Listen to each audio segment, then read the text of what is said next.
approached the family to and ask about work, So they said, we'll use you some in the woods. You can take the old mule out and ride him up to the woods where we're working and drive him for us, and said, we'll do the saw work and you come up there and drive him up there in the woods and hook him up and turn him loose and tell him get up. He'll take it back to the skids where we're loading down there.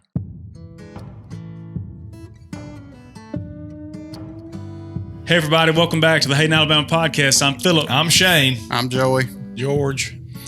Well, we are headed into the woods tonight. So Mr. Joey here, he's going to tell you a little more about himself, but I met Joey because he came and solved some tree problems that I had at my house, some trees that there was no way that I would cut. I'm going to tell that story here in a little bit, but he helped me out. Over to his left is Mr. George. He's joined us tonight. Now, he has made forests into flatlands, his and life. So his had a career in logging, which we're going to tell you more about. So we're headed into the woods tonight with some great stories. But Joey, you're going to lead us off. So tell us how you got into the profession you got into. Well, the way I first got started climbing trees was when I was a kid, and I know all kids around here climb trees, but it was to save my own hide.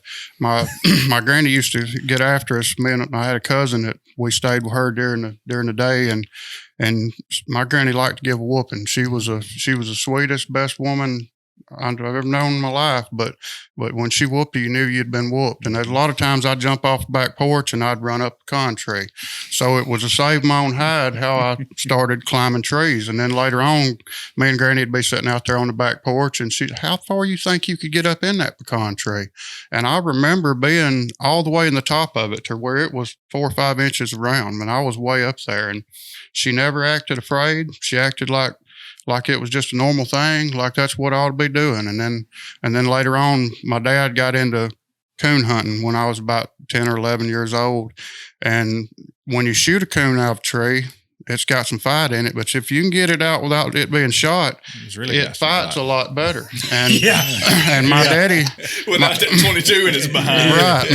My daddy found out I could climb trees, so he'd send me up a tree with a coon in it and a hickory stuck in my belt, and I'd whoop coons out with a hickory. No, you wouldn't. That's what I did. I whooped several coons out of trees with hickories when I was 11, 12 years old. Whooped them out. Just whooped them out of that tree. Whooped them out with a hickory. I didn't really think nothing about it. Looking back on it now, that was pretty cool. It was pretty neat. I have another C word for that. It's not cool. It's crazy. Yeah, pretty crazy. Yeah, Let me say this: you are the first person I have ever met that whooped a coon out of the tree. And I did it several times. Had coons run down my back. I've had them jump out of the tree. Just it could go a lot of different ways, but I never had one bite me. You weren't the inspiration for Jerry Clowers. No, that was. Had you heard his stories before you did that? No, that was before. Knock him out, John. It's supposed to be knock him out, Joey. Knock him out, Joey. We didn't really even tell anybody about it back then. Didn't think there was much to it, but now looking back, that's pretty neat stuff. That is really neat. I'm impressed. Pretty neat stuff. Yep. So you're knocking out coons to. So where'd we go from there? When I got a job climbing trees, I didn't even know such a thing existed. I didn't know there was a job where a man climbed a tree with a chainsaw and cut the tree down. I'd never heard of it. When I was about 20 years old, I'd got without a job, and I was doing, I was kind of in a mess like a lot of 20-year-olds are. Sure. And I got out of work, and I had a friend who worked for Asplin down below Birmingham, and he said, "I'll get you a job. You can ride down there in the morning, and I'll get you on." Well, Burford Tree Service worked out of the same yard. I showed up down there that morning, and I'd wandered over into the Burford tree yard, just wandered over there, and a guy said, "Hey, you looking for a job?" I said, "Sure am." He said, "Well, get on my truck." I worked 24 hours that day. It was right after. Goodness. Yeah, it was right after the tornado that come through below Birmingham, the F5, and we worked in Shades Valley. And there was a lot of tree damage around Shades Valley, Mountain Brook, Vestavia, and we were doing service calls all night. And we actually worked 18 hours, come back and slept 6 hours in the yard, and then left the next morning, the same time I'd got there the morning before, and I got paid for 8 hours the next day and didn't even have to work. So I'd left there with 16 hours overtime, 12 hours regular pay, and then a day off with pay, 40 hours in a day. And I thought, man, I like this. I could make a living here, can't we? And my boss told me I didn't have work boots on, and he told me, if you'll get some work boots, I'll let you climb some when you come back on Wednesday. And I got me some work boots, and I started climbing, and I just took to it. It's something I'd always done, and I was good at it. You know? Hey, ain't nothing any easier than climbing with spikes once you've been climbing with your toenails. I didn't even know it existed. I didn't even know. He's been here the whole time. Yeah. There was safety gear I could have been using, you know, when I was a kid up there 40 feet whooping a coon. Think about them coons. They wouldn't have stood a chance had you had them spikes on. It'd have been a different world back then if I'd had a set of gear. You may never had to go get a job. You could have been hired every night. Something, you know, I've often thought if I had known about climbing trees when I was 16, man, I went to college for 2 years and took computer-aided drafting and just wound up climbing trees. And I wasted a lot of time. Could not be further from each other. Computer-aided drafting to climbing trees. Two totally different businesses. Sitting behind a computer all day to climbing 90, 100 feet up the tree. That's completely different. Well, I will say you are by far one of the best I've ever seen do it.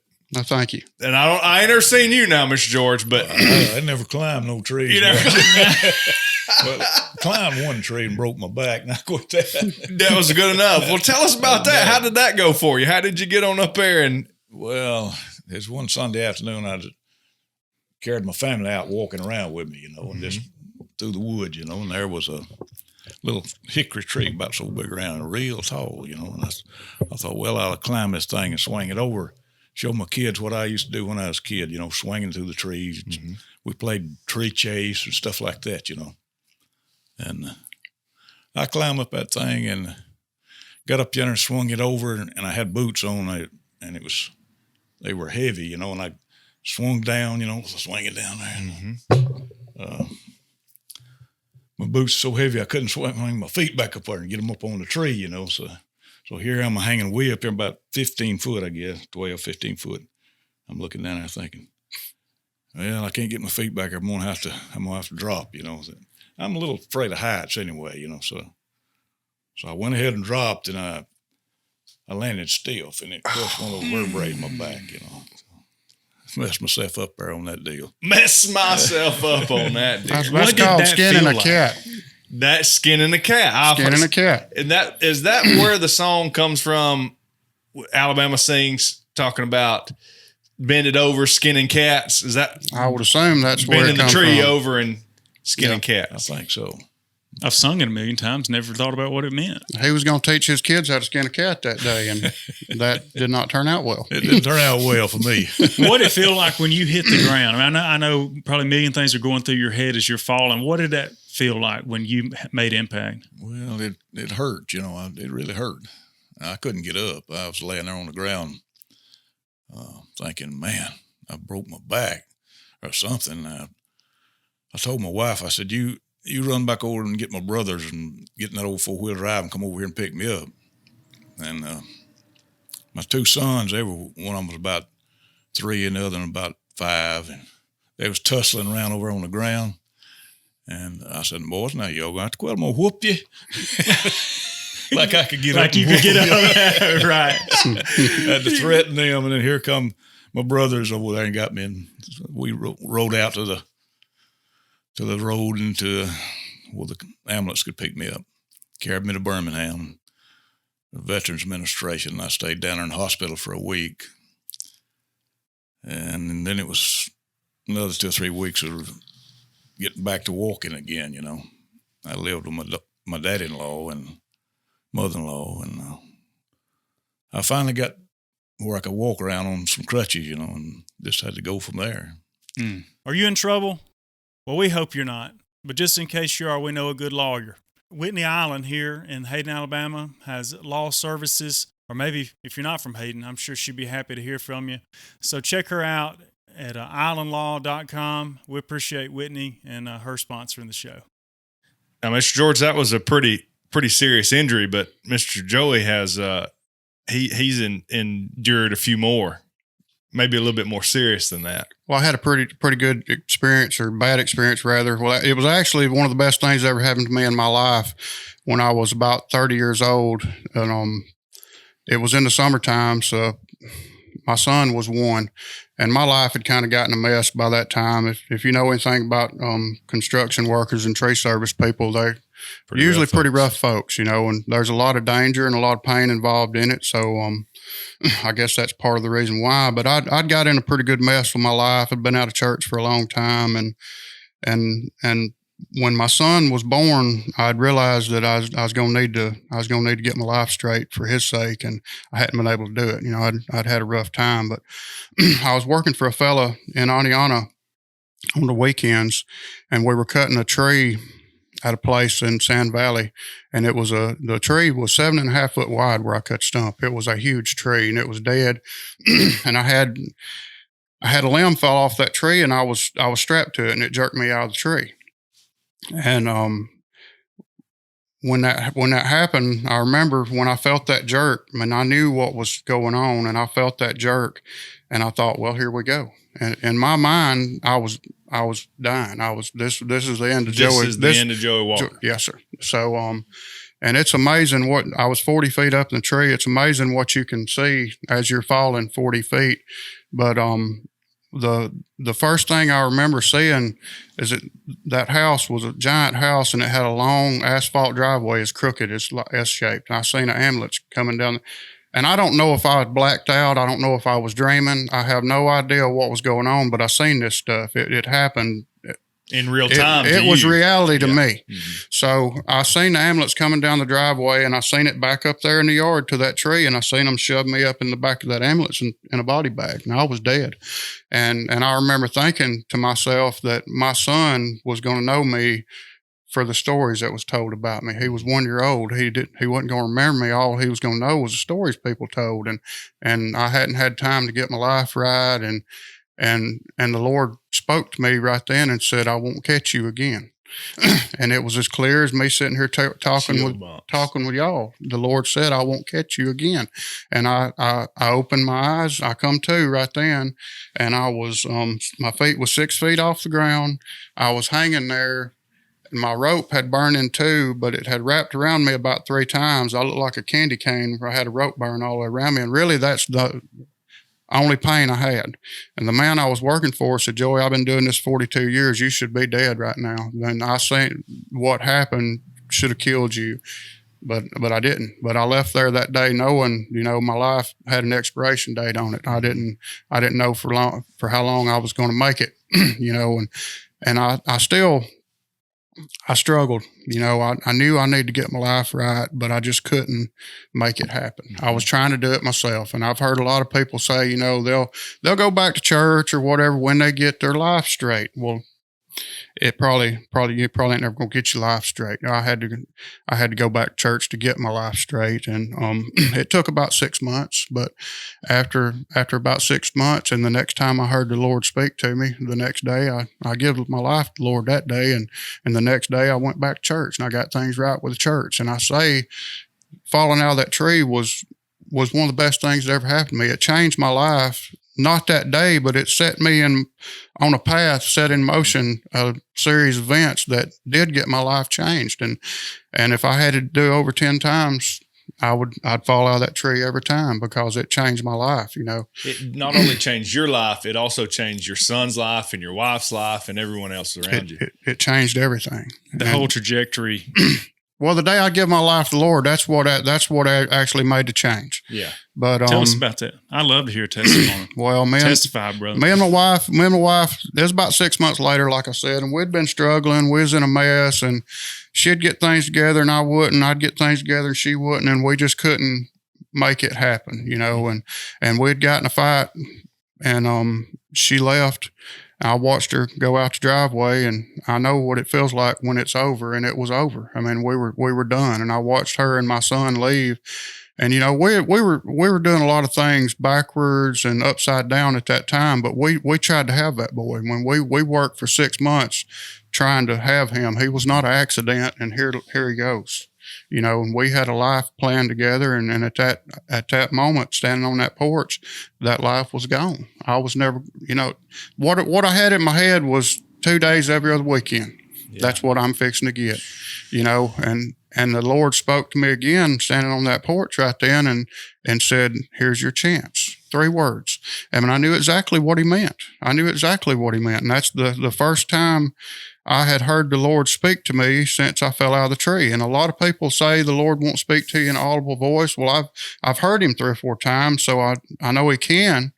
But so I went up to my daddy's, and Daddy was out in the field picking up roots where he'd pushed up some peach trees, trying to get the field ready for whatever he was going to do next. And I told him what was going on and what we were going through. And he said, "Son, I can't help you, but I know one that can." And I asked him to pray with me. And I got down right there in that peach orchard, and I gave my life to the Lord. And I told the Lord, I know what I've done. I know I've wrecked my life, and I'd understand if you can't fix it. I understand, and I'll accept whatever you give me from this day forward, and I'll make the best of it, and I'll do the best I can to follow you from here on out. And I got up, and that was on a Saturday, and the next day I went back to Austin Creek where I'd got saved when I was a kid, and where I had a membership, and I made things right with the church. Amen. And I'm not perfect, long way from it, but I've done my best since that day to live and do what I told the Lord I'd do, and he's completely changed my life. Amen. And I believe that. Let me tell you a quick story about Mr. Joey. I started working with him. I guess GC probably hooked us up, and my cousin Tyler. And they said, if you ever need a tree cut, you got to call Joey Walker. And I said, well, that's fine with me. I didn't know Mr. Joey. I didn't have any recollection of him whatsoever. GC would always talk real highly of him. Hey, he's good. He's a good fella. Does real good work. Well, we had a job, and I can't remember if it was around Smith Lake or something. It was up in that area, and we needed tree had to be climbed. Climb. You had to climb it to cut it. You wasn't going to cut it down, or it was going to be all over the house. So I said, well, that's a great opportunity to call Mr. Joey Walker. Let him do this. Well, I'm getting stuff ready, and Mr. Joey gets there, and he decides he's going up the tree. And I said, okay, well, I've got to watch this. So I watch him just like he talked about when he was a kid climbing up a pine tree, just like Jerry Carr said, boogity, boogity, boogity, right up the tree and went, Well, I was like, that's impressive. So I went on about my business, and I went around the house, and I started hearing somebody, either just audible. I could hear somebody talking. I thought, what is that? And I went back around, and I looked up, and Mr. Joey's just praying just as hard as he can. Every cut. He said, Lord, you got to help me. And he'd cut a tree. He said, Lord, help me. And he cut this limb. Well, Lord God, you got to help me here. And I said, that man knows, first of all, where his help comes from. Yeah. And second of all, is applying that faith every cut. That's it. And I was so impressed with that. And it has stuck with me ever since that day. I'm going to tell real quick. I'm going to sing his praises real quick. Scott Grant. I was talking to Scott Grant at church. Said, Scott, man, I said, I got a black walnut, biggest one I've ever seen in my driveway right next to the road that's big enough to hit my house, and it's dead. And I need somebody to cut it that ain't going to just take all my money. He said, Joey Walker. Got to call Joey Walker. I said, who's Joey Walker? He said, he's a fine tree man, and he can do it. And I said, well, Scott, I trust you. Precision Graphics. That's Scott, been on the show. I called Joey. Yeah, I'll be over. When? He gave me a date. When he told me he'd be there, he showed up that morning. I was at home. I was all nervous, Nelly, because I'm seeing how huge this tree is. I'm like, Joey, man, I don't want you to hit my house. And Joey, I don't want you to tear my yard up when you lay it down, because that just destroyed it. So big. He said, where do you want it? I said, can you lay it in this driveway? He said, I'm going to lay it right there. And he pointed in the driveway. And so I'm waiting now for him to go get all this equipment and to tie it off perfectly and all these things. All he did is you went and got your tractor, and you tied a rope to it. You slung that rope up in there. This all takes 3 minutes. Mm-hmm. And he's got the tractor there pulling it, and he had a guy working with him. And you just said, put a little pressure on it and go when I tell you. That's the only instruction. And Joey got that big old chainsaw out there. Bah, bah, bah. And I said, well, we're fitting to find out if he's going to tell the truth or not. He just said, Go ahead and go. He hit that pressure. thing. I was standing there, and lo and behold, it hit the rock that he said it was going to hit. Yeah. Put it on it. And he said, all right, well, I'm going to get out of here. And he said, how are you going to get all this tree up? I said, I'm going to cut it up one by one and tote it and go throw it in the woods. He said, cut it in 3 and I'll tote it off for you. I said, how much? He said, nothing. And so ever since that day, I tell anybody in the world, Joey Walker's your man. Joey's your tree man. That's just common courtesy. That's just common I courtesy. couldn't drive off. Well, knowing you was saved fixing me to- for like 4 hours of work. Right. But not only did you save him that, he didn't give you all the story as to why he was so nervous, Mr. Joey. Why? We've told this on the podcast, I think, before. I don't know if it got cut, though. No, I just don't know. You don't remember? Philip and I cut a tree one day. Oh, I didn't know you was going to tell. Okay. This is different. Now, we're amongst professionals. There's no reason for us to. Professionals. And we had equipment. I mean, we had all kind of equipment. And you probably know this as well as anybody too, Mr. George. Sometimes they just have a mind of their own. Yes, sir. Sometimes. They're like kids. Like- Most of the time they do what you tell them to, but every now and then they don't. Yeah. Well, me and Mr. Phillip, we had one. It wasn't near as big as this table, but it was a pretty good size oak tree that I had to cut down in order to get a house trailer in where we were going to put it. And Philip's 3 girls were with us. They had just started homeschooling, and Philip said, "Hey, I think it'd be good for them to kind of see some of this work that we do from time to time." I said, "Man, bring them on. It ain't no problem." Great day for it. Yeah, Perfect. great day to have these 3 pretty little girls running around here all over the place. So we get them backed up, and I look, and Philip said, "Where do you think it's going to go?" I said, "We're going to put it right down through there where the house pad's going to be, and we'll just cut it up from there." Because it was leaning that way. That's the way it was supposed to. It was already wanting to go that way. It's growing that way. Where we don't want it to go is to the right, which was the highway and the power lines, or back to us where we had the girls, where we're going to hide the girls. So we're working, we're getting everything cut up or getting our wedge cut out. And Philip looked at me and he said, "You think the girls are all right?" And they're over there wide eyed, like, what are we going to do? I said, "Yeah, they're fine. They're the other side of the machine." I said, "Just put them behind the machine." And so he stopped. He said, "Girls, back up, like get behind the machine." So he got them behind the machine. Well, we go back to work. We're sawing. There wasn't the first bit of wind. Had a wedge in it too. We wedged it. You're No, prepared. he cut a wedge and then we put a wedge in it. Oh, yeah. No wind. We get about done to where it should be falling the way it should go. And Philip, it was kind of one of those things like when you were talking about when you're falling out of the tree, the things that you see. And I looked at him, he looks at me, and in a split second, it just snaps. The whole tree just 90 degrees to the right towards the road. Huh. Power lines, everything. Just boom. Should have called Joey. We'd have done if we had it to do over again. We would have called you. Do over again, we would call Joey. Yeah. But it did. It was slow motion. And just right up the road, I looked left and I was like, "Dear Lord Jesus, don't let there be a car coming." Oh, man. I looked to the right. "Dear Lord Jesus, don't let there be a car coming from the right." And it did. It slapped them power lines and just right in the middle of the road. And it's just, that huge sound. I look at Shane. Shane looks at me and I said, "Let's get it cut up." We got to get it out of the road quick.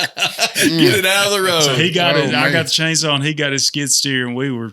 So that's why he was so nervous about his walnut tree. That's a bad experience. That was a bad experience. But he was not. We were not professionals.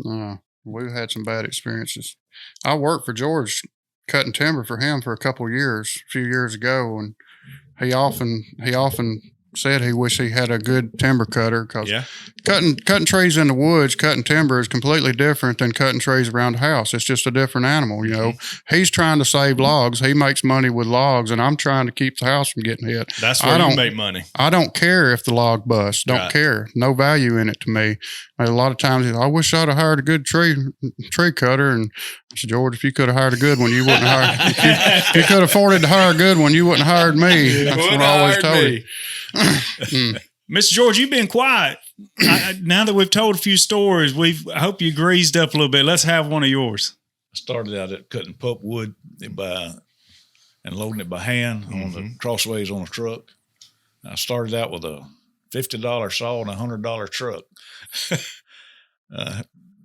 I'd just gotten out of the Air Force and back in '66.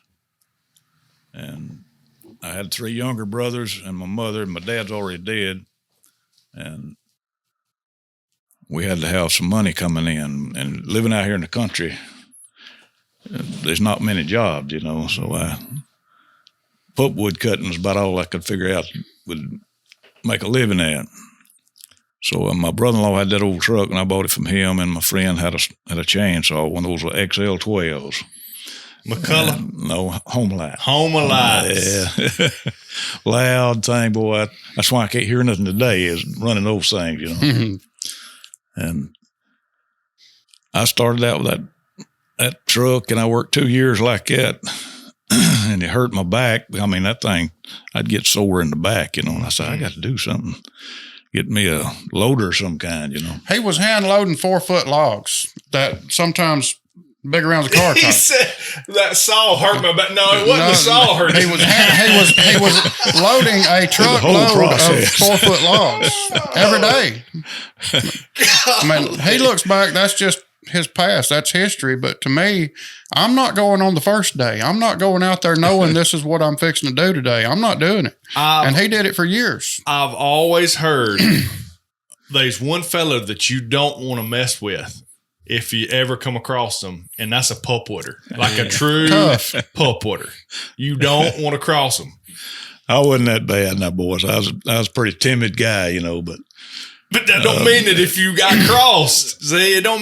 You can be timid. It's the saying is, do not cross them. You know, don't. I'd hate to have thumped his ear back in the day. Yeah, you sure would have tied him in a knot. Started hauling to old Arthur Brown and Sons there in Cleveland. You might know where the wood yard is at there. I do. Mm-hmm. And I see a lot of these old pulpwooders come in there, and they'd have a pint of whiskey in their front pocket in their overalls, you know. Mm-hmm. I thought, man, what's them guys doing with that? But after I'd been in the business a while, I saw what the deal was all about. And, you know, it's rough work. And there's something to ease the pain. Something to ease the pain, you know. Yeah. And make the day go by quicker. Make the day go by better. Anyway, that's the way I started out and worked my way up from there. I bought mules and got a side loader on a truck to load with, and worked with that for a while and worked on it. Got me enough money to buy me get a down payment on a skidder and a knuckle boom, and went from there. Now, you said you just kind of breezed over there. I bought mules. Let's talk a little bit more about that. About the mules. Yeah, there's good mules and there's bad mules. I've heard about both of them. You can't just breeze over, I bought mules. Yeah. Well, what year is this too? This would have been in about 69 or 70. Okay. So most of the mules that I had was old plugs, you know, they're outlaws, and if you snaking a log with him and he got loose, buddy, you done some running to catch that mule. And it was a lot of hard work, a lot of running, and you had to drive them old mules with a line, you know. If they got loose from you, 9 times out of 10, you tore out and run away, and you might. Where were they going? They didn't want to be there working. Those are the bad mules. They didn't enjoy the job. That's what it was. Because they didn't want to be there no more than you wanted to be there. That's right. Head of the unemployment office. Yeah. That's funny. So they would just take off running. Yeah, run away. You'd have to go catch your mule and then drag him back over there and say, no, we're going to work a little bit more. Yeah, we're going to work. Oh, me.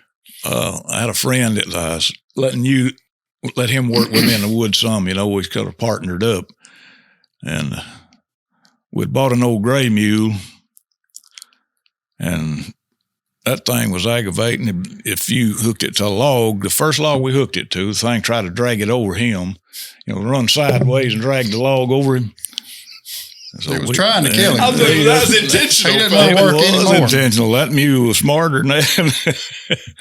And where did you get this mule from? Was it somebody? Was it because we talked about this a little bit early on in some of our episodes about why storytelling is important, and that's how we used to pass information on. Is you'd sit down in the evenings and somebody'd say, well, "I got a good mule over here. It works pretty good." Or that was probably the mule he could afford. Right. I see. This one was for sale and I got just enough money to get it. Nowadays, mules are pretty expensive. A good mule was pretty expensive back then. A good pair of logging mules was real expensive. It was probably $2,500. But you might find in 1969. You might find one that could do the job, but it'd be a harder job on you. For how much? What would you give for a $150, $200 for a mule? That's why you get a bad mule, because you can afford one. I can just afford this one, and maybe force it into being a good mule. We're gonna make do. That's what you had to do. If your mule costs 25 times more than the truck you started in, that says a lot, right? Or you're saying a good mule is $2,500, where you could buy 25 of those $100 trucks by that time, right? Yeah. That's pretty wild. I've never met a man that logged with mules. I've always wanted to talk to one. Now, Mr. George, you mentioned that you got into logging when you were really young, even 13 years old. Will you take us back there to the beginning and talk to us about why you got into logging at 13 and how that worked? Back in those days, you had to have clothes for the winter. And Mother and Dad didn't. Like I said, we were poor people. And they didn't have money to buy my clothes for me, so I had to get out and work. Pick cotton and work in the fields and stuff to earn money. So I approached the family to and ask about work. So they said, we'll use you some in the woods. You can take the old mule out and ride him up to the woods where we're working and drive him for us, and said, we'll do the saw work and you come up there and drive him up there in the woods and hook him up and turn him loose and tell him get up. He'll take it back to the skids where we're loading down there. And he did that too. That mule was smart. And actually, it was smarter than I was, because I didn't know if he got hung up against a tree, if you're dragging a log along, sometimes it'll hang up beside of a tree. Well, he'd pull to the right. If it didn't come loose, he'd pull over here to the left until he got it pulled loose. Then he'd go on down the skid trail and go on down there to where we loaded at. We had some logs, a ramp built up about so high to where you'd be almost the same height as your bed of your truck. And you pulled your truck in here and roll the logs over on that. And he'd get down there to about the right place. He'd stop and stand there till I walked down there and caught him and drove him back up to the woods again and hook him up again, Good working mule. He didn't run away like the other plugs I had. That may have been the deal with them other ones, is you'd had such a good one that all them other ones never could match up. That's right. They couldn't match up that good old mule. Man, at 13. Getting started early, but why? Mr. Joey said there was a reason why you had to get started so early. Back in those days, kids had to grow up early, I had to sort of take over be the head of the house, I guess, there, what you'd call it. Mom always told me, said, you're going to have to be my little man. Said, Dad's not able to work. And so that weighed heavy on my shoulders, and I tried to do the best I could, and I joined the Air Force and stayed in there about a year, and I saw I wasn't going to make enough money and them boys needed some directions at home, so I got a hardship discharge.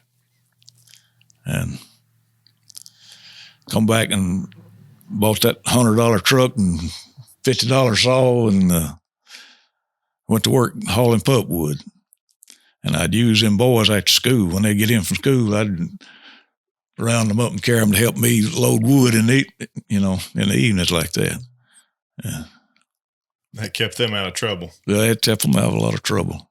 Now, we got something else wrote down over there about a hungry rabbit. Before he died, we lived right above an old swampy area down through there, and there's a lot of these can cutter rabbits down there. If you're familiar with rabbits, you know how big they are. They were big ones. And Dad had an old hound or two, and they were down in there running rabbits in that bottoms, and he just got him up a rock or two and went down there, and when that rabbit come by, he knocked it in the head. And we had rabbit for 2 or 3 days after that, or we ate it up. He hit him on that crossing route one time. Yeah. And it was out of necessity, though, because...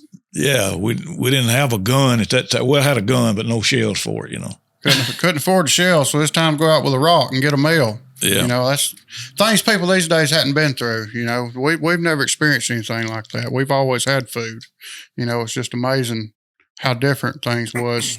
Daddy was real good with the rock when he's growing up. I guess he maybe done killed a lot of rabbits with rocks. I don't know. He never did tell me, but one other thing.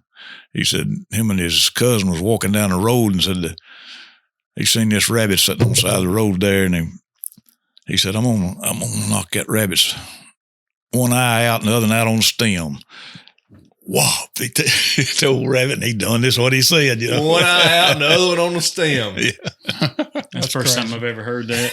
Yeah, that's good. I'm gonna have to use it though. That's good with a rock. He was good. He could throw a rock.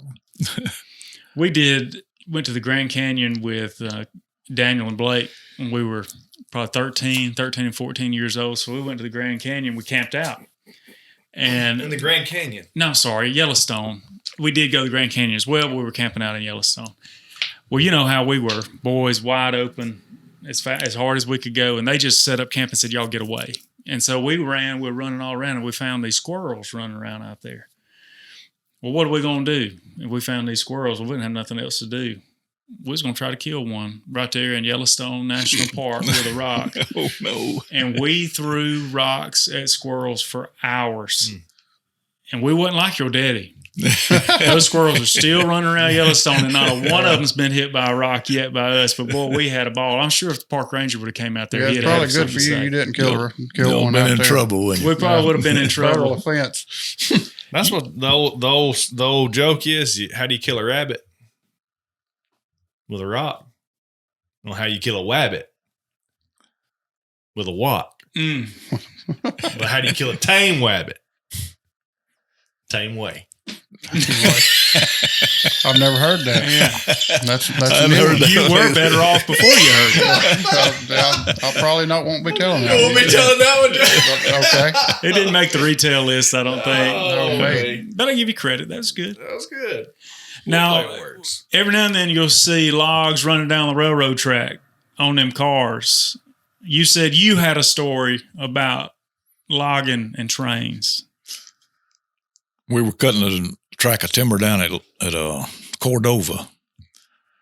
And this was in later years. We wasn't using mules then. We was using skidders and stuff like that, And the railroad track run parallel with the main road, and we were loading timber down on the main road. And I had to cut the timber out from between the track and the road. Good, long, tall pines, big pines. So I listened from the train, and I ain't hear no train. Cut this big pine, it went right up and across that railroad track it went. And when I got up, started trimming that thing, I could hear that train coming. Boy, I could hear him coming around the curve yonder. And I could see him almost around that curve. Boy, and I knowed I had to get that thing off that tracks or it might derail the train, So I got to sawing that thing up and throwing it off the tracks. I got it off just as he got about close near that wall over there. Golly. Close. Whoa. You weren't sweating, were you? Was he blowing his horn? I didn't hear it. I wasn't listening. You wasn't listening. He might have not even saw me. I don't know. He's come around that curve, and I know I'm full of jokes tonight, but I got a joke. Oh. This We're doing a new This thing? is a good one. This is a new thing. Okay. He's talking about listening for the train. there's two old boys in South Alabama, and they had to go crossing the train every day to get across the train tracks to go to school. So they'd walk up and they'd look both ways, you know. And one of them finally said, he said, "I got a better way. I ain't worried about no train coming." He said, the other one said, "What are you talking about?" He said, "My instincts tell me there's a train coming." And the other little boy said, "I don't know what you're talking about. We've been crossing around this thing, and we always wait and listen to see." He said, "No, I'm telling you, my instincts tell me there's a train coming." The other little boy looked at him and said, "Son, you crazy. My instincts too, but it don't tell me nothing about no train."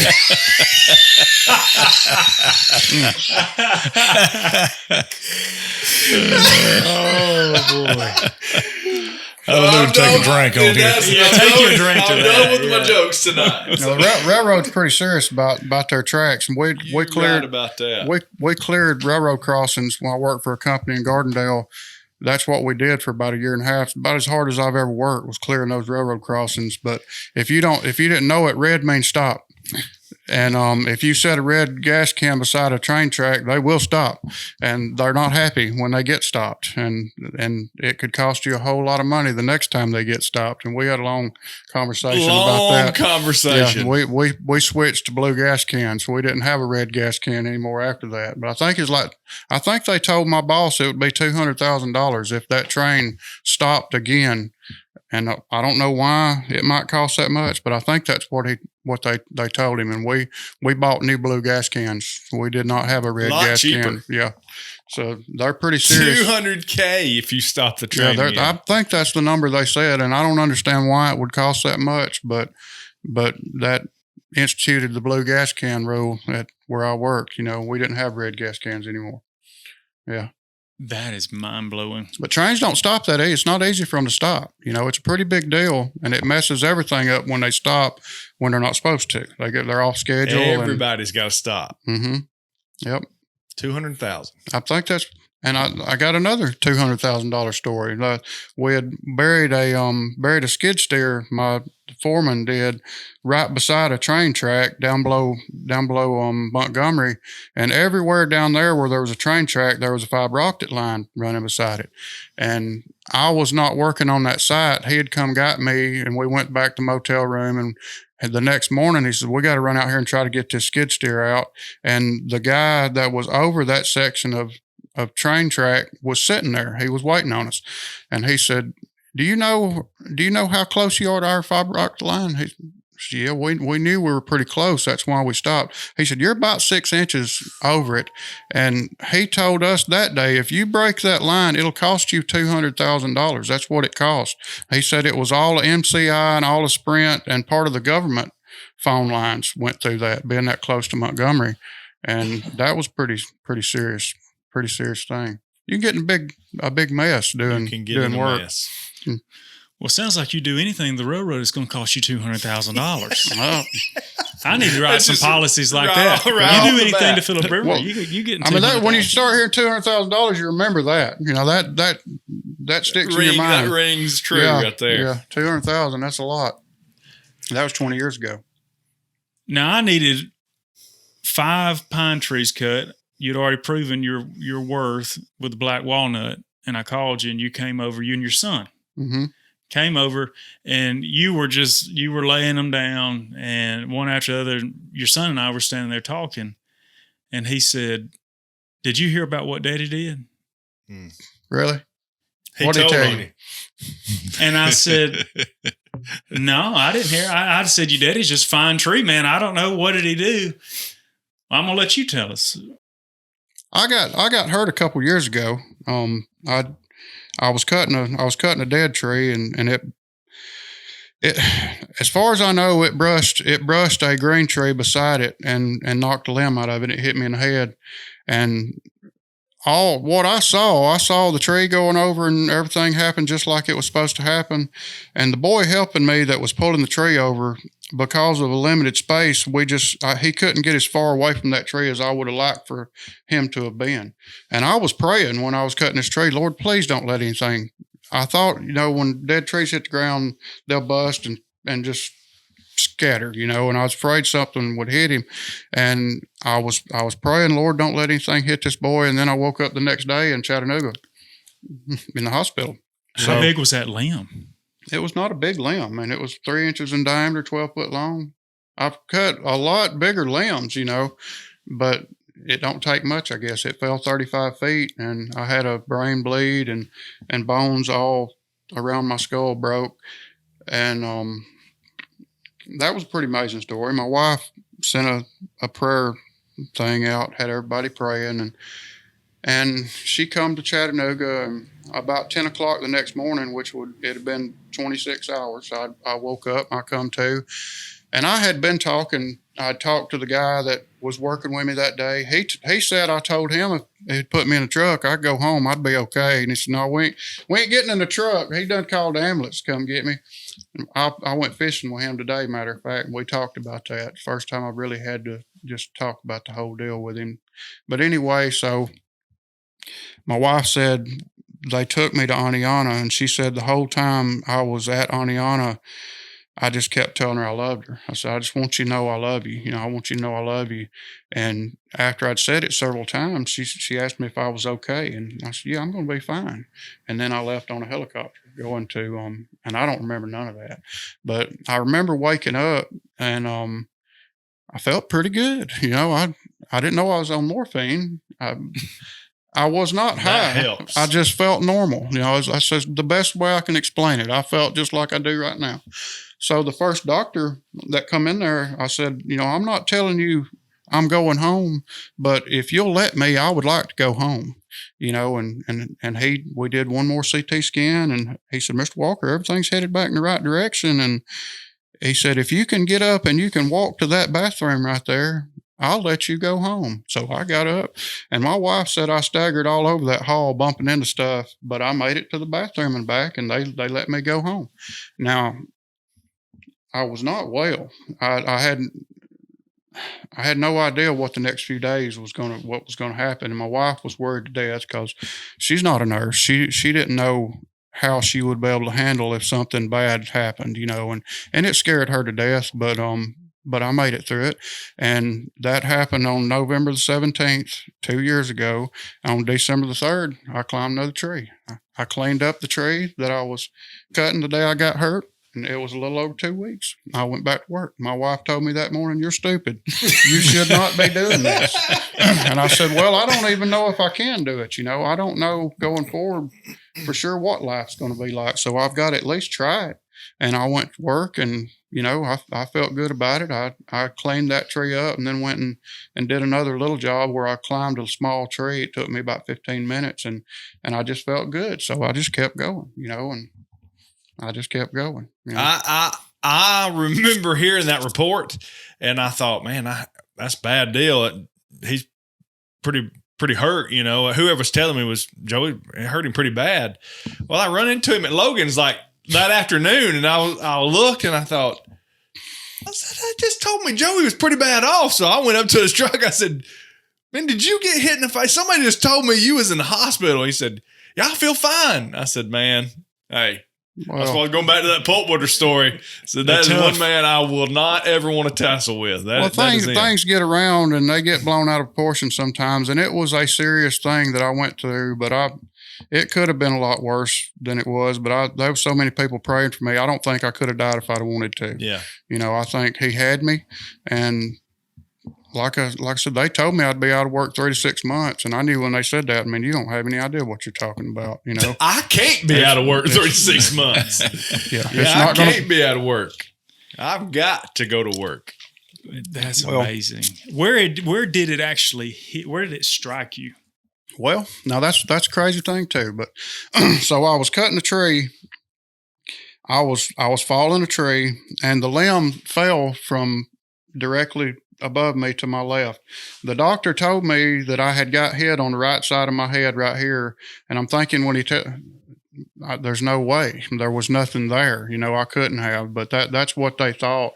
I told my wife later, when I seen the limb, when I went back 2 weeks later, there was only one limb laying in the tree within 50 feet. I laid on the ground within 50 feet of where I was standing. So that's got to be what hit me, and it was a green limb, fell out of the green tree. You look up in the green tree, 35 feet up, there's a place where a lemon broke out of it. Something else amazing about that too. So me and my wife was riding around one day looking at work, maybe 6 months later. Might have been hardly not been that long, but we were talking about the Bible and about wind and how the Lord used wind. And while we were talking about that, the lady who owned the house where I got hurt called, and she said she had a tree blown over that she needed me to clean up for. And I went over there, and it was the tree the limb fell out of that hit me. And my wife had to come apart. She said, that's the tree that tried to kill you, and now you're going to get to clean it up. And what were we talking about? Stuff like that. It's just a little amazing stuff, that It's just a little nod from the good Lord saying, yeah, I got you. I got you. Yeah. just remember. Got him back. Yeah. That's how I felt. So, yeah, you tried to kill me. Yeah, you tried to. I'm finna saw you up. Yeah, you ain't gonna hurt nobody else from here on out. Yeah, that was pretty amazing. Mr. George, did y'all have any close encounters out there in all those days in the woods? Not over 1 million. Not over 1 million. I've been knocked in the head like Joey there with a limb fall out of a tree, and that big around, 20 foot long, hit me in the head and come down and bruised me all down here, broke my arm, and broke my hand, crushed that hand there, and bruised me up down the side. And I don't know what, I don't have problem from that now. It might have cracked my hip or something. Still have problem there. What do they call those? Widowmakers. Those big limbs that fall like that. And I don't know where that stupid limb came from. Well, I know where it came from, but I looked in those trees, and it was an old dead tree standing there, a big old tree, and it had been there dead for 8 or 10 years, I guess. And there was a small oak about that big right beside of it growing up there. And I thought, I'll cut that oak and get my son to pull it with a skidder. And he hooked to it and was pulling it. And I looked that thing over. I didn't see where it was touching nothing about that big old tree, But it must undoubtedly been lodged in the limbs on that oak tree and fell out. Boy, it like to got me, though. That's the same way that happened to me. I mean, there was two limbs on the dead tree that was kind of growing back into the green tree, and I was really thinking hard about them limbs because I knew there was a chance that when I cut them, they could break off, and I'm right under them. So I had cut the tree in such a way that it would not let that happen. But I was doing whatever made what happened. So you think you've got a good plan, but like we said earlier, trees don't always do what you tell them to. Mm-mm. It's the thing you didn't see that's the most dangerous, the thing you didn't plan for. That's trees. Limbs are definitely a danger in a tree, but there's another danger that resides up there in those trees too that you can overlook. Hornets. And that's hornet nests. Have y'all ever gotten into a hornet's nest in a tree? Yeah, I've got into plenty of them. I've actually cut a tree down, and it fell out through the other trees, and I'd be limbing that tree up, cutting small limbs off of it, and walk by a hornet's nest that big that was attached to that tree, and it had hornets in it, and they didn't bother me. I don't know why they didn't. And another time, there was a big pine growing there with a hornet's nest on it, up about 20 foot high. They never bothered me at all, but I got rid of them right before I did get stung with them, Got me a stick and tied me a rag on it and soaked it in diesel fuel and stuck it up, set it on fire and stuck it up there. You could hear them going, it burnt their wings off, and they'd be trying to fly. And they'd really be buzzing when they come down and hit the ground. But you were okay, though. Yeah, they didn't bother me. Didn't bother you a bit. I was cutting a tree for a guy in Locust Fork one day, and I had got right to a hole in the tree, and there was a limb on the back side, and I took my safety belt loose and went to throw it over the limb to go on up, a bee stung me in the face. And about the time that bee stung me in the face, I noticed that hole in the tree, and there was bees coming out of it. It was honeybees, and I don't know how many times I got stung, but several. Standing there holding a tree, you can't let go. I was 40 feet up in the tree. You let go, you fall. So, and I wasn't even tied in. I was getting stung in the face, but I had to throw my rope over it and tie in, and then come. I didn't cut that tree that day. And there was another. I'd worked a hurricane down on Sanibel Island. And the last tree I was supposed to cut before I left down there, and I really, really didn't like working down there. I was ready to come home. And the last tree was a giant bee tree. And my boss had gave me some bug spray the day before and said, just go spray it, it'll kill them. Sure. Well, I went by there that morning. I had 11 trees to cut in 1 yard, and then this one last tree before I could get in the truck and go home. And I went by that bee tree on my way to the other trees that morning, and I put my head up against it, and I heard the bees was just in it, warming up. I called my boss, and I said, "Look, man, them bees are still alive." And he said, "Oh, I'll bring you some more bug spray." And he done that again. It didn't help, so I got the other trees cut. So this one tree is all that stands between me and getting to go home, and I've got to climb it, and there's a hole at the bottom at the ground, and then about 20 feet high, there's a hole. So what I did, I took some brush or something and stuck in the bottom hole and lit it on fire. Smoked it. I thought, I'm going to smoke them out. Smoke them out. Well, I did. I smoked them out, and there were bees flying everywhere. I'd never seen so many bees in my life as what was coming out of that tree. And I'm like, I called my boss. How bad do we really need this money? I mean, this just ain't really worth what I'm fixing to go through. And he brought me something, some kind of, it wasn't a bee suit, but it was something that would a makeshift, and I put it on, and I climbed the tree. I got the top out of it, got it to where it could be felled. When I got down, I handed the saw to my boss, said, "It's yours from here on out." And he fell it, and the bees ate him up. I didn't get stung one time. He fell that stub, and he got stung I don't know how many times falling that stub, but they got him. They wanted it to stay in that tree. Yeah, they'd been poisoned, smoked. They didn't want to lose They wasn't coming out of that tree. They wasn't giving up, was No, it? sir. I don't know how many times people called me to get cats out of trees, and you'd be amazed what somebody will pay to get a cat out of a tree. I mean, I've been paid $150 to climb a tree and take a cat out. And the last one, after you've done it a few times, you kind of get to figuring out what they're going to do. And half the time they're going to jump out. They're not going to let you put your hand on them. They're going to jump, and it don't matter how high they are. And the last one, I told a guy in Rosa, I told him when I got there, I said, now, and I took $75. And I told him, now I'm going to get paid whether I bring this cat out of the tree. The cat is coming out of the tree. Coming out of the tree. And I'm getting paid, but what's probably fixing to happen is it's going to jump out. And it was a big, big poplar tree. It's probably 100 feet tall. And it was like 30 feet up when I started, but it kept going up and up and up and up. And it had gone as far as it could go. And it was like 80 feet up. And right before my hand touched it, it said, shoo. And yeah, it hit the ground. And I seen its head hit the ground, and it run off like it was drunk. And he said it stayed gone for 2 weeks, but it finally come back. It lived 80 feet out of a tree. It took 3 lives from it, but it lived. Yeah, yep. But they're just built different. Mm-hmm. Yeah, it's amazing how people care about their cats. I mean, they'll pay you a large sum of money to get their cat out of the tree. I always heard that cats that climb the tree, let's leave them alone, they're going to come down on their own. I've had people call and say the cat's been up there for 2 weeks and will not come down. Will not come down. And the ones that stays up there for a long time, they're a lot of time glad to see you. Yeah. But I'll take a pillowcase up with me and wear a pair of gloves and long sleeve shirts and stick them in the pillowcase tied up. And those are the ones that'll come down with you. Usually they're scared and hungry. Yeah, and hungry. Thirsty. Yeah, but that's something pretty neat.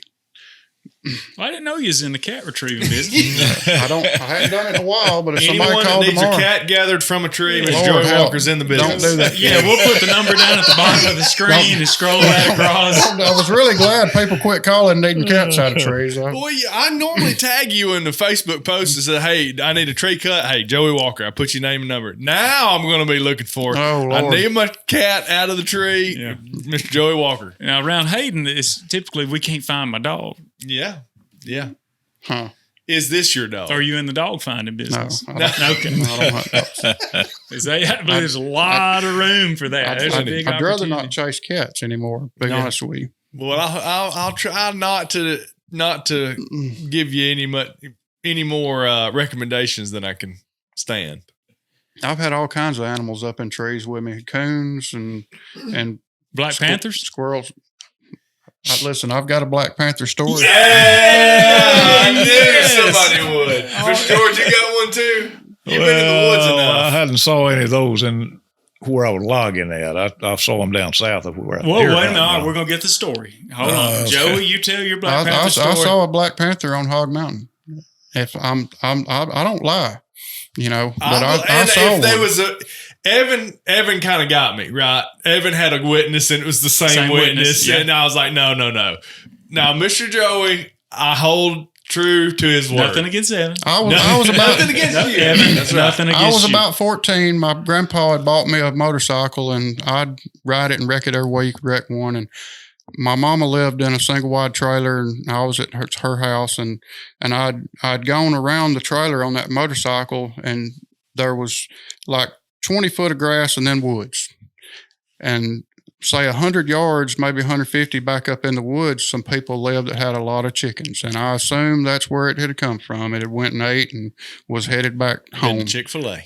And I come around through there, and it was 50 feet from me. When I seen it, it jumped out of the woods, and it's like I scared it as much as it scared me, and it took off. And I fell in behind it. I was on a motorcycle. It was as big as a full-grown Labrador dog.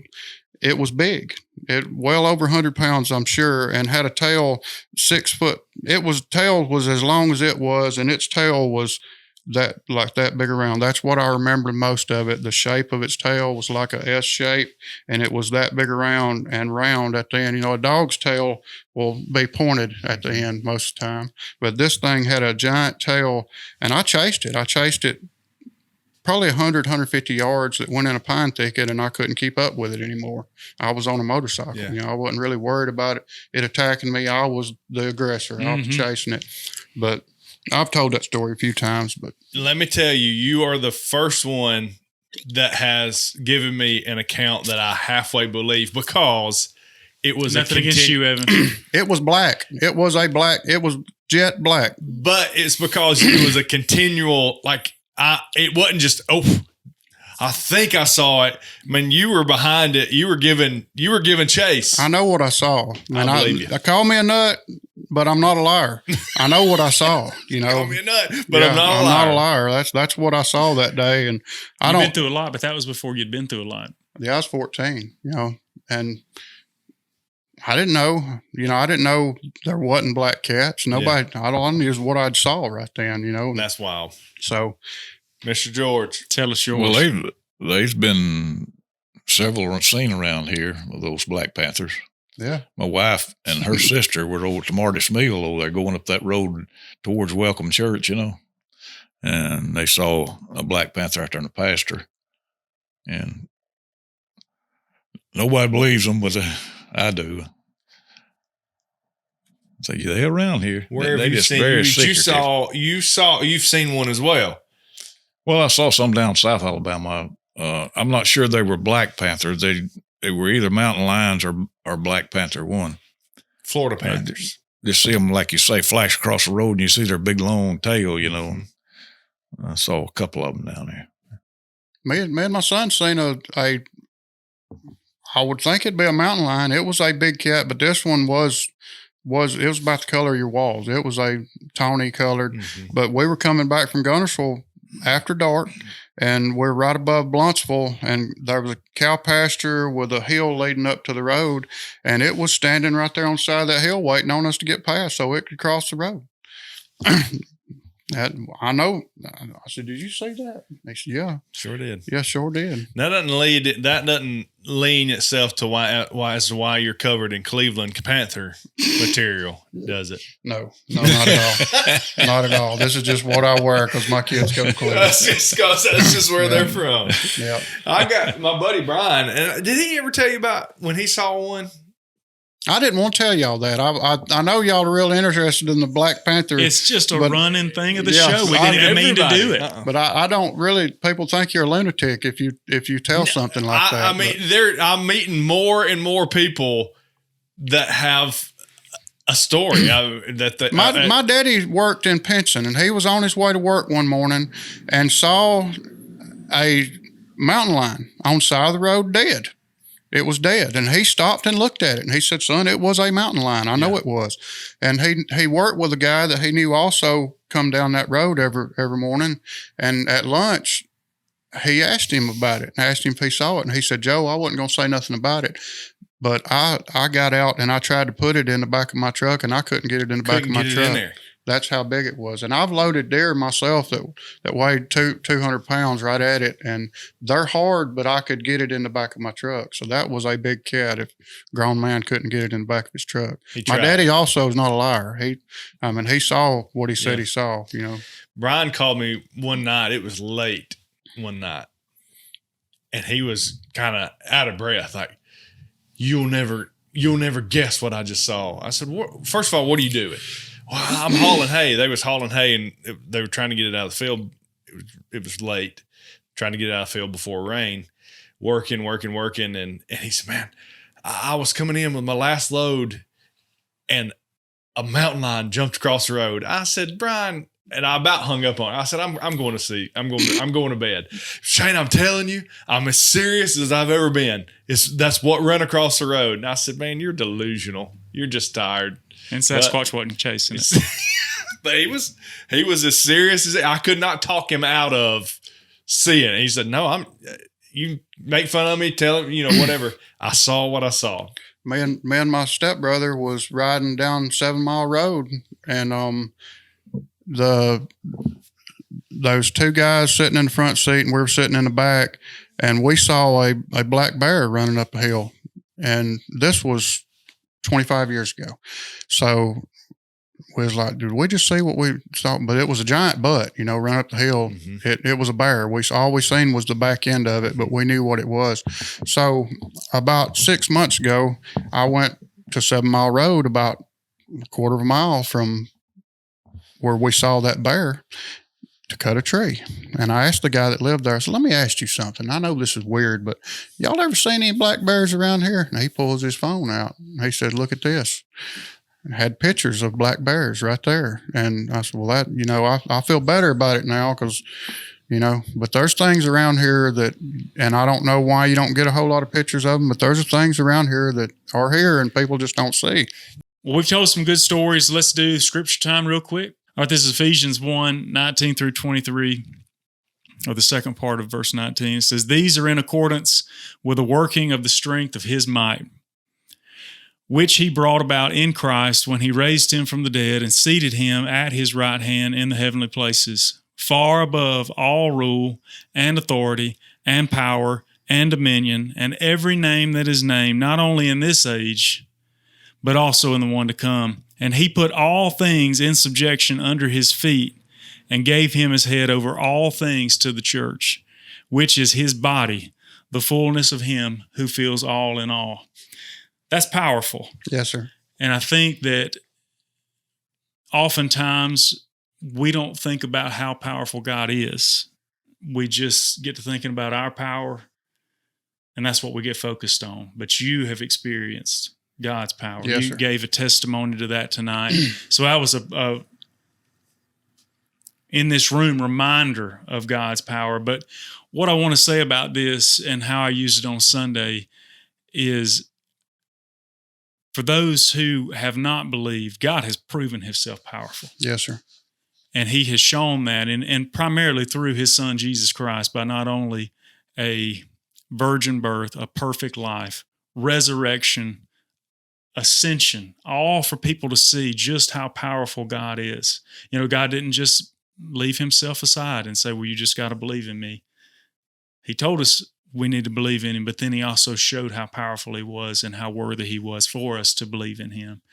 And so it's a powerful passage, and the power of God is real. We've talked about it. We've all experienced it. And I want more people to hear and just think about whether they're in a tough spot looking for power that's beyond themselves, or maybe they're thinking they've never believed, but God's calling them to him. He's powerful enough to whatever it is that you need to overcome. He's powerful enough to overcome it. Y'all got anything to add to that? I'd just say, even if you've been saved and you know the Lord, but you've still tried to retain ownership of your life, and you just made a decision, I'm going to do what I want to do, and I'm going to live the life I want to live, that wrecked me. That's exactly the attitude that I had from the time I was 15 years old till I was 30, and I destroyed my life. That's what I did.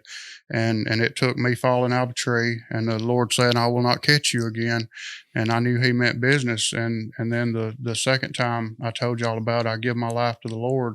That's what really made a difference in my life. I had been saved for a long time, but I had retained ownership of my life. Mm-hmm. And he not only wants our soul, but he wants our life, and he offers life more abundant. Jesus died so that we can have life and have it more abundantly. Amen. And since then, that's exactly what he's gave me. That's the truth.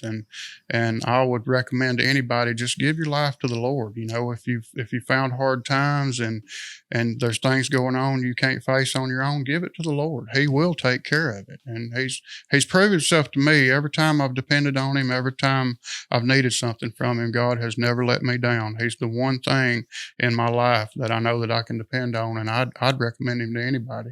Amen. Highly recommended. I have the same testimony, a little bit different. I didn't go through that fall that you did, but the moment my life changed for the absolute best was when I prayed a prayer to him after I'd proved to myself, much like what you're testifying, I'd proved to myself that I'm the worst captain that was ever at the helm of a ship. And I told God, I said, you've let me try to do it long enough. I've proved to myself that I do not need to be in charge of this thing. And I prayed, I said, God, you can have all of it. It ain't much, but you can have it all. Yeah. And from that moment, it ain't even worth having. It ain't worth having. But here it is. It's like them first mules he bought. But I tell you, but he, in his power that we just talked about, that's in his word, he's used it, and it's been amazing. All things. I love the Lord, and I'm just glad to be able to tell somebody about him. Amen. I thank both of you for making time tonight. Spend some time with Shane and I. You took us in the woods. You took us to the top of trees. You took us to Chattanooga. Yes, sir. In a helicopter. Out of the trees. And in a hurry. It's just a blessing. I love hearing about a day in the past that I didn't get to experience, and you blessed us with that. I know that people, when they hear this, they're going to think, he did what? That was in your lifetime. And it was like that. So that's wonderful. Appreciate you being on the show. That's going to do it for tonight at the Hayden, Alabama podcast. I'm Philip. I'm Shane. I'm George. I'm Joey. We'll see you next week.